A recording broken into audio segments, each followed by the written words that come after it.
पुरुषोत्तम मास अधिक मास अध्याय 2 का महात्म्य। नारद जी का भगवान नारायण से परोपकार के लिए प्रश्न। सूत जी बोले, हे ऋषियों, मैं श्री शुक्रदेव जी के मुख से राजा परीक्षित श्रीमद् भागवत की परम मोक्ष देने वाली कथा को सुनकर और राजा की मोक्ष प्राप्ति को देखकर उनकी कृपा से यहाँ आया हूँ और जहाँ आप सब दीक्षित ब्राह्मणों के धर्म यज्ञ कार्य में प्रयत्नशील हुए लोगों के दर्शन कर कृतार्थ हो गया हूँ। ऋषिगण बोले, हे सूत जी, अन्य बातों को छोड़कर आप मुझे वेद व्यास जी के मुख से सुनी हुई अपूर्व कथा सुनाइए। ऋषिगण बोले, हे सूत जी, अन्य बातों को छोड़कर आप हमें वेद व्यास जी के मुख से सुनी हुई अपूर्व कथा सुनाइए, जो सार का भी सार, महाश्रेष्ठ तथा आत्मा को प्रसन्न करने वाला कथा है। आत्मा को प्रसन्न करने वाली अमृत से भी उत्तम पुण्यदायिनी कथा है, उनका पान कराइए। सूत जी बोले, ऋषियों, मेरा अहो भाग्य है कि आपने मुझसे गुड़ अमृत कथा को पूछा और इस कथा को सुनने मात्र से ही सबका हर तरह से मनोरथ पूरा हो जाता है। उसके बाद ऋषि भगवान श्रेष्ठ उनको अब अपने जो कुछ ज्ञान है उनके अनुसार जैसा व्यास जी के मुख से सुना है वह सब सुनाता हूँ। एक समय नारद जी नर और नारायण के आश्रम पहुँचे। वहाँ बहुत से सिद्ध देवता और तपस्वी भी रहते थे। वहाँ बेर, रुद्राक्ष, आंवले, बिल्व, आम, अमातक, कपित्थ, जम्बू, कदम्ब आदि अनेक प्रकार के वृक्ष लगे हुए थे। वहाँ पर भगवान विष्णु के चरणों से द्रभिसूत गंगा और अलकनंदा भी बह रही थी। वहीं महामुनि नारद जी लोक चिंतन करते हुए जा पहुँचे। परम ब्रह्म में मन लगाए हुए जितेंद्रिय नारद जी के संपूर्ण शरीर के प्रभाव छिटक रही थी। तब नारद जी ने तपस्वी नारायण को साष्टांग प्रणाम कर स्तुति करते हुए कहा, हे देवादिदेव, संसार के स्वामी, दया सिंधु,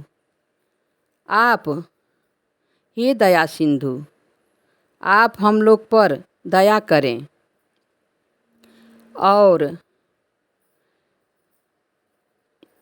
आप सत्य व्रती हो और हे प्रभु, आप सत्यव्रती हो और त्रिसत्व हो, सत्य के सार रूप हो और सत्य हो। हे सत्य योनि, आपको नमस्कार है। मैं आपका शरण में आया हूँ। आपका यह तप संसार को शिक्षा देने वाला तथा मर्यादा को रखने वाला है। यदि आप तपस्या न करें तो पुण्यात्मा और पापियों से व्याप्त यहाँ पृथ्वी कलयुग में जैसे एक व्यक्ति के पास पाप करने से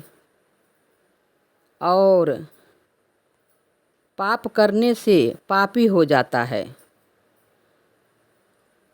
उसी तरह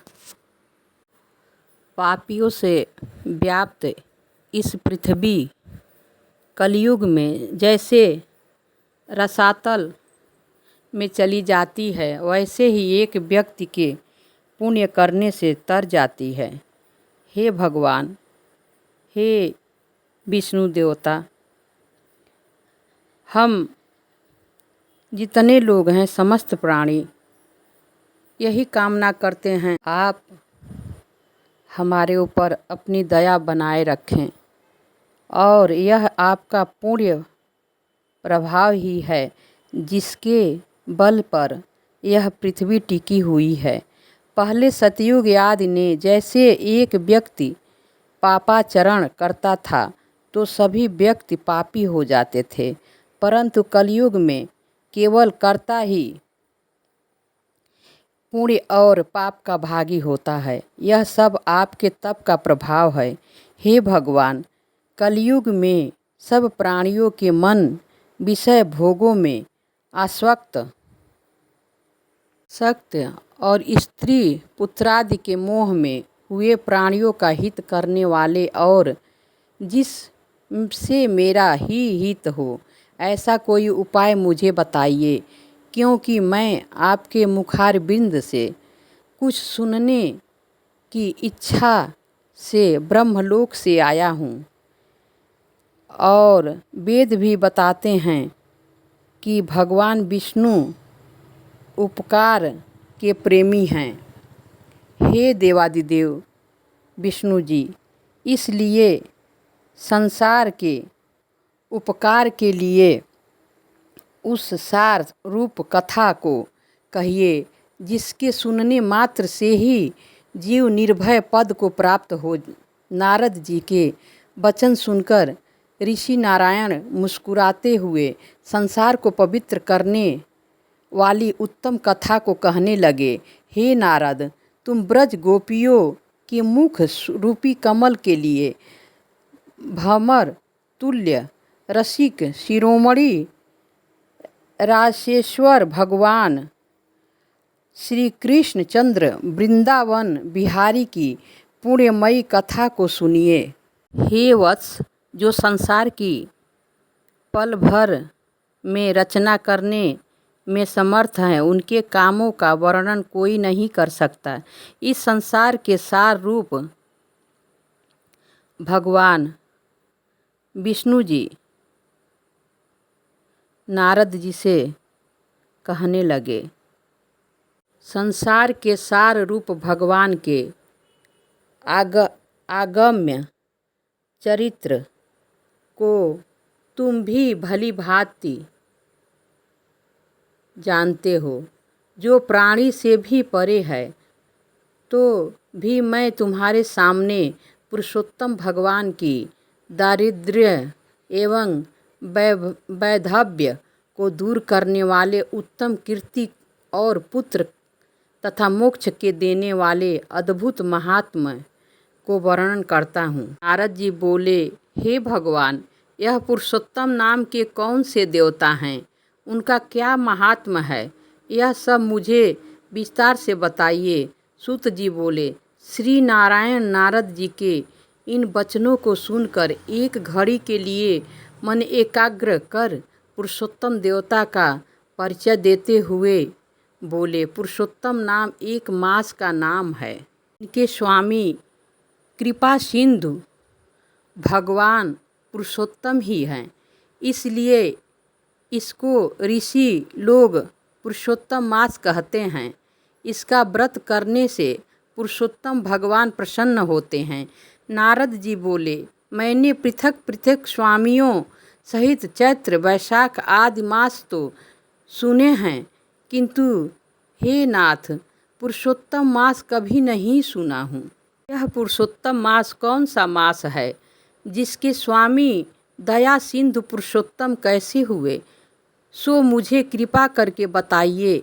इस मास का क्या स्वरूप है, क्या विधान है, व्रत में क्या करना चाहिए, कैसे स्नान करना चाहिए, क्या दान करना चाहिए, जप पूजा पाठ आदि का क्या साधन है, जिसके करने से कौन से देवता प्रसन्न होकर क्या फल देते हैं। अतिरिक्त और जो भी सार है वह सब मुझे बताइए, क्योंकि दीन वत्सल साधुजन मनुष्य के हित के लिए उपदेश बिना पूछे भी देने हैं।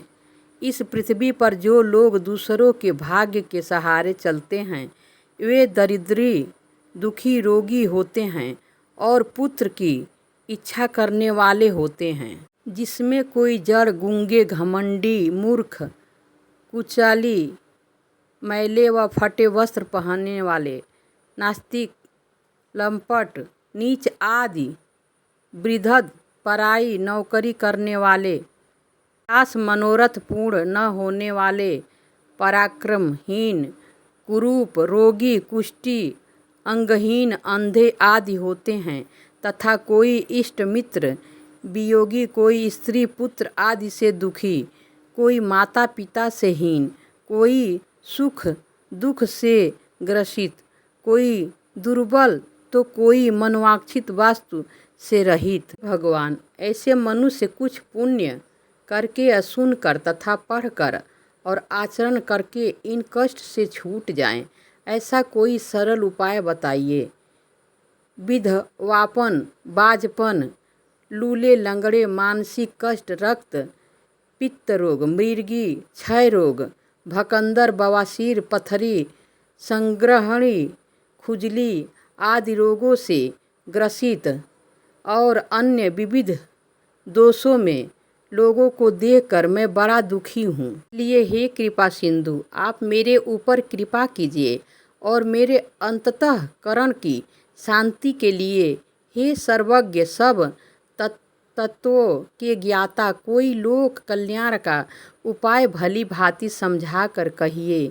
सूत जी बोले, नारद जी के संसार के हित करने वाले प्रश्नों को सुनकर देवादिदेव श्री नारायण चंद्रमा के समान शांति देने वाले मधुर शब्द कहते हुए बोले। इस तरह से पुरुषोत्तम मास का दूसरा अध्याय समाप्त हुआ और तीसरा अध्याय में विष्णु श्री हरि जो बोलेंगे आप लोग के समक्ष रखना, हमें भी अच्छा लगेगा। श्री विष्णु जी जय। त्रिलोकीनाथ शरणागत कोटि कोटि नमन।